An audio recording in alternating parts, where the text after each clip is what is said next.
Hello, I'm Angela Johnson. I am recording this video in the privacy of my own room. I decided to record here because on most evenings this is the most quietest place in the house.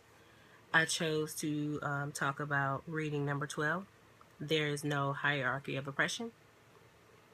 I chose this reading because after reading it I could identify particularly with the fact that the woman who wrote the article is African American. And for me, obviously, I'm African American, and I can understand from her point of view how she feels about being a part of that community being oppressed. She also alludes to other communities that she's a part of, and she kind of talks about how being a part of those other communities are still they're just as important as other facets of her life, because she is a part of communities that are oppressed or looked at as abnormal.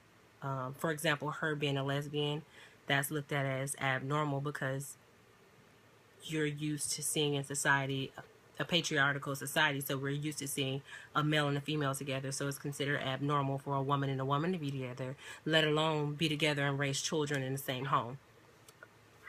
So that's one of the reasons why I chose her, because it just seemed like on the diagram for the invisible line that she seems to be on the bottom portion where she's oppressed and it's resistant towards that social movement for her. So that's why I chose this article. And those are some of the highlights in here about being having membership in all those different groups and still having to fight for things within those groups.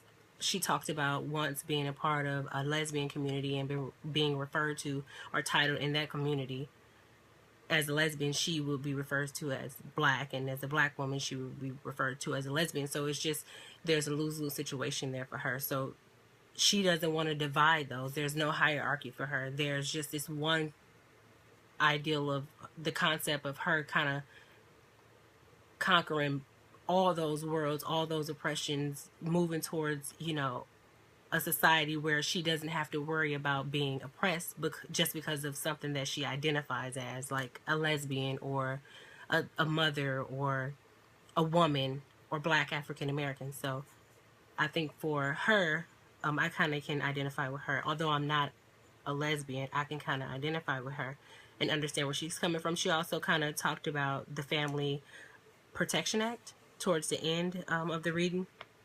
It was a congressional bill repealing federal laws and promoting equal rights for women, including co-education, school-related activities, and protection for battered wives, and providing tax incentives for married mothers to stay at home.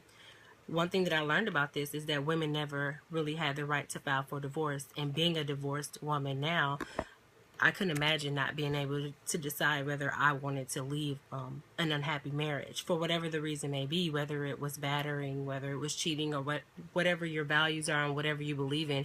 You should be able to have the right to speak out and divorce if that's what you want to do. A man shouldn't be able to dictate, not only in a patriarchal society, should he only be able to dictate just being married or being a woman being the second sex, being inferior to a man. She should have a say on whether she wants to be married or not. And so I didn't know about the law until I read this. So I guess that kind of impacted my life, because me personally, I would want to be able to make that decision, as well as one of the bigger things for her is, kind of what McIntosh talked about even in her speech, being an African American in an African American community, being oppressed only for the color of my skin, whether that's for testing, SAT, ACT, those being particularly made for middle white class, and things like that. All those still impact me as an African American woman, and so I can understand. But she wants to stand up and fight for all those, and not just one particular branch or one particular facet for her life. My question to the class, however, is, after examining, I guess, the reading, and this is for everyone, I guess, how you identify yourself, if you're Caucasian or if you're African American, how do you feel about McIntosh and her attitude towards using what she was born privileged with to help kind of assimilate or just kind of bring everything together for all people, bring equality to all people? So that's kind of my question to the class. Thank you.